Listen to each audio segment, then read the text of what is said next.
Hello guys, അപ്പോൾ ഒരു day in my life ഇന്ന് കണ്ടാലോ.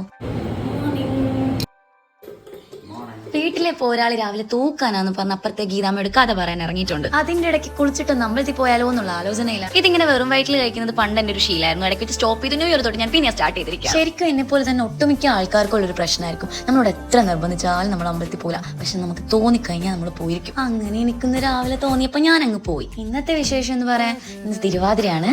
പിന്നെ ഞങ്ങളുടെ അമ്പലത്തിൽ ഇന്ന് കൊടിയേറ്റ് കൂടെയാണ്. ഒരു മാസത്തെ ഉത്സവമാണ് കേട്ടോ ഇവിടെ. പണ്ടൊക്കെ എന്നും വൈകിട്ട് ഇങ്ങ് പോരും. ഗാനമേള, ഡാൻസ്, നാടകം, എന്തെങ്കിലുമൊക്കെ പരിപാടി ഒന്നും വൈകിട്ടുണ്ടാവും. അതൊക്കെ ഒരു കാലം. പിന്നെ ഓൾമോസ്റ്റ് ഇന്ന് എല്ലായിടത്തും വൃതമൊക്കെ ധനുമാസത്തിലെ തിരുവാതിര, ഇന്ന് തിരുവാതിരപ്പുഴുക്കൊക്കെ ഉണ്ടാക്കും. പിന്നെ ഞങ്ങളുടെ വീട്ടിലുണ്ടാക്കി അത് കഴിക്കാനുള്ള തയ്യാറെടുപ്പിലാണ് ഞാൻ. പിന്നെ എങ്ങനെ ഉണ്ടായിരുന്നു ന്യൂ ഇയർ ഒക്കെ അടിച്ചു പൊളിച്ചില്ലേ? ഇപ്പൊ 2026 എന്ന് പറയുന്നത് സന്തോഷത്തിന്റെയും സമാധാനത്തിന്റെയും ദിവസങ്ങളായിരിക്കട്ടെ എന്ന് ഞാൻ ആശംസിക്കുന്നു, പ്രാർത്ഥിക്കുന്നു. ഓക്കെ. ആൻഡ് ഇത് നമ്മളുടെ സ്വന്തം അമ്മിണിക്കുട്ടി. എന്റെ ഒട്ടുമിക്ക റീൽസിലും സ്റ്റോറീസിലും ഒക്കെ കാണും.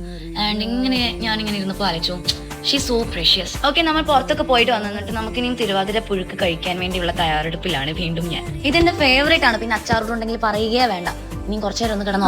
ഒരു ഉറക്കമൊക്കെ കഴിഞ്ഞു. ഇനിയിപ്പോ ചായ കുടിക്കുന്നു. ഞാൻ കുളിച്ച് റെഡി ആയിട്ട് നേരെ തന്നെ കൊടിയേറ്റ് കാണാൻ വേണ്ടിയുള്ള പോക്കാണ് ഞങ്ങൾ. അവിടെ ചെന്നപ്പോ ജനങ്ങൾ വൻ തിരക്ക്. വേറൊരു കാര്യം കൂടെ, കൊടിയേറ്റ് കഴിഞ്ഞിരിക്കുകയാണ്. ഇവന്മാരെ രണ്ടിനെ ഒരിക്കൽ റെഡിയാക്കി കൊണ്ടുപോകുമ്പോഴേ എനിക്ക് അറിയാമായിരുന്നു ഇത് തന്നെ സംഭവിക്കും. യെസ്. അങ്ങനെ ഞങ്ങളുടെ കോമഡി ബാൻഡിൽ എത്ര വന്നപ്പോഴാണ് എന്റെ ബാല്യകാല സുഹൃത്ത് തൊഴുതു പ്രാർത്ഥിച്ചു എല്ലാം കഴിഞ്ഞു. പിന്നെ ഉത്സവപ്പറമ്പിൽ പോയാൽ as usual എന്തായിരിക്കും, ഒരു സൈഡിൽ നിന്ന് അങ്ങോട്ട് തീറ്റി തുടങ്ങാം. ഫസ്റ്റ് ചിറ്റപ്പന്റെ ചെലവ് തന്നെ ആയിക്കോട്ടെ.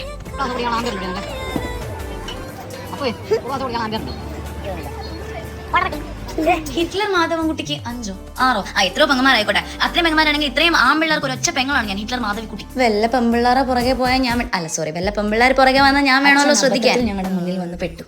അച്ഛനെയും കൊണ്ട് നമ്മൾ ഐസ്ക്രീം മേടിച്ചിരിക്കും. അപ്പൊ ഇന്നത്തെ കോട്ട കഴിഞ്ഞു. എല്ലാവർക്കും